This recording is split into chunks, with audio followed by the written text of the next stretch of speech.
A solar eclipse occurs when the moon moves between the Earth and the Sun, blocks the Sun's light, and casts a shadow on the Earth. When the moon completely covers the bright disk of the Sun, that's a total solar eclipse, and it happens roughly every year and a half somewhere on Earth.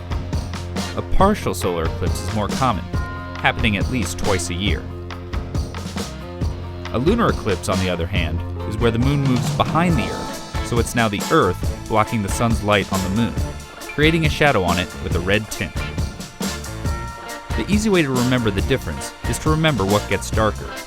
With the solar eclipse, the Sun gets darker, and during a lunar eclipse, the moon does. A solar eclipse is a rare event that not many get to see, because the moon's shadow is relatively small. This limits the locations on Earth that get to see it. You have to be on the sunny side of the planet, and you have to be in the path of the moon's shadow. So, if you find your area in the path of totality one year, you've hit the jackpot, because on average, that same spot on Earth will only get to see a solar eclipse every 375 years. During a solar eclipse, the moon casts a shadow with two parts, the umbra and penumbra. The moon's umbra is part of the moon's shadow where the entire Sun is blocked by the moon. In space, it's a cone extending some 400,000 kilometers behind the moon. It's when the small end of this cone hits the Earth that we experience a total solar eclipse.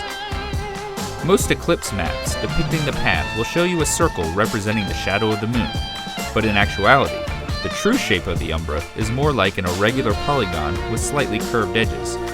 This is because the moon isn't a perfect circle.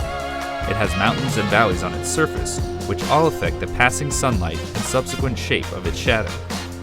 And scientists now have a greater understanding of the shape of the moon's surface, thanks to NASA's Lunar Reconnaissance Orbiter. The unprecedented level of detail from the topographic maps, photos, and other datasets has allowed us to more precisely pinpoint the regions on Earth falling within the path of totality of a solar eclipse. So, if you get the chance to witness a solar eclipse, always remember that our little moon plays a role that's quite large.